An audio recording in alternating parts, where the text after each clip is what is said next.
Hello, my name is Russell Preston Brown. I'm a Senior Creative Director here at Adobe Systems, as well as a Photoshop evangelist.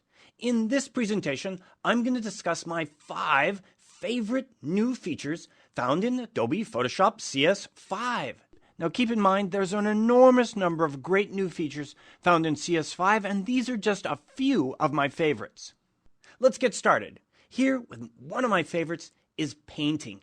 There is a new painting engine here in Photoshop CS5. If I click here on my paintbrush and select the mixer brush, you're going to see some amazing things happen. Here you can see a preview of my brush here on the screen. And if I pick up my new art brush here from my Wacom tablet, you can see that I actually have a 3D preview as I rotate the barrel of this brush. I can then go in and start to paint, but not only just push colors around as I did in the past, but actually blend colors together with really great quality. Now in this project, John Derry started with this original photograph, and then using this new paint technology, he ended up with this final result.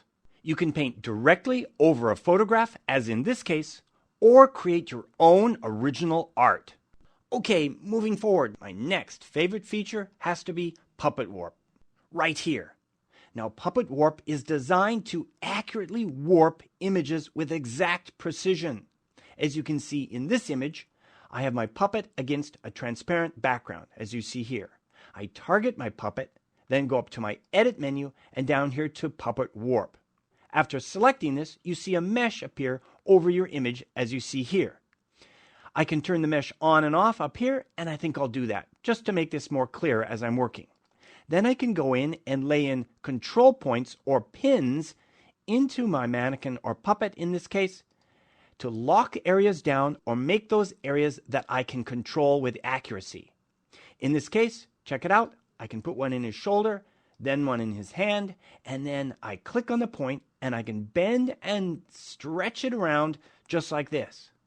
Not only that, I can delete this point and then select a point and accurately spin around a control point like this. Let's rotate this down. Let's put an additional point right here. And then let's rotate this up like this.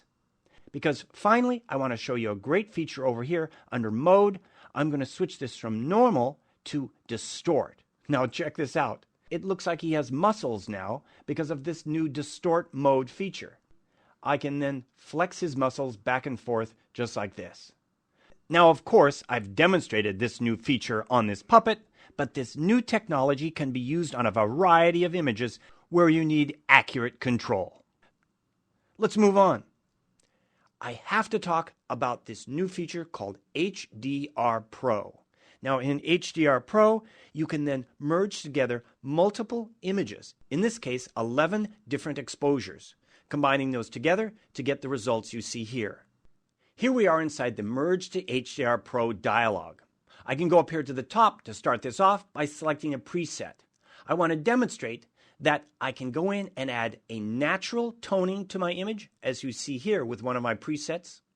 Or I can even go in and add a very surreal quality, as in the case with my vibrant toning preset you see here. So you can see that there's a full range of possibilities when working with this new HDR Pro set of controls. One of the great new features that's really unique is the Remove Ghosts feature right here. Now in a project like this, each exposure was taken with a wave in a different position. And as you can see down here in this set of images, I can target the exact image or the exact wave in this case as I click here on one of them to get just the wave I wanted. Yes, that's the one with a little bit of a splash happening on this rock with the sun catching it just like that. That's great. So that's the new Remove Ghost feature, which then isolates a single frame as the master frame within your HDR image. That's an incredible feature. Okay, moving on, let's go to my next great feature. And that has to be the ability to make a really accurate mask and make it really easily. In this particular case, I want to mask out this horse. So I'm going to load in a quick mask selection that I made earlier, as you see here. And as you can see, it doesn't exactly select all of the horse's mane or of the horse's tail, the fine detail. So I'm going to start with a basic selection. Then I'm going to go over here and select my masking panel right here. Up here, I can then click on this icon to add the mask. And then finally, mask edge right here. That's where the new controls are. Because in these new controls, I can now paint in the areas of transition. What I'm looking at right now is the mask itself, as you see here. Showing you the mask is really going to show you how this works. Closing that down, I'm going to add a little bit of radius, the edge detection here, and I'm going to go in with this brush. This brush will then assign the area of transition. Notice how I just paint over this area where the mane is. Wow, check that out.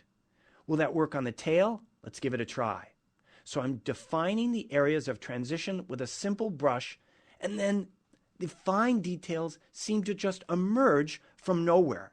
I can go back in and repair this just as easily, just like that. Let's finish that up. That looks great. And now let's export this mask. So down here, I want to add one more detail, a great new feature called decontaminate colors. You know, the fringe or colors that sometimes contaminate the edge of a selection, those can be removed quickly and easily. And not only that, I can create this into a new layer with that mask. I now click OK. So we'll then calculate all my adjustments, and as you can see here, it's created a new layer. That leaves my original layer alone and untouched. Let's finish this presentation off with one final thing. What I want to show you is the ability to combine what we've just done with a mask with a new feature called Content Aware Fill. I'm going to load in a new selection of the horse as you see here.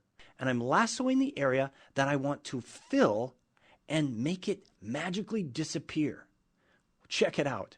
If I target this layer and then I hit my Shift key and my Delete key, it will automatically bring up my fill dialog as you see here. One of my choices for filling it is Content Aware, right there. Check this out. I'm clicking OK, and magically it will remove the horse from the background. And in fact, the fence has been redrawn, the trees have grown, and I've put in new grass. You just have to see that again. Command Z or Control Z to undo and undo. Amazing capabilities for Content Aware Fill. Combine that with the fact that we put this horse against a mask, select our horse with the Move tool, and then we can just move that horse into a new position within our entire photograph. Great, great capabilities. So you've just seen my 5 favorite features found here inside of Photoshop CS5. Give them a try.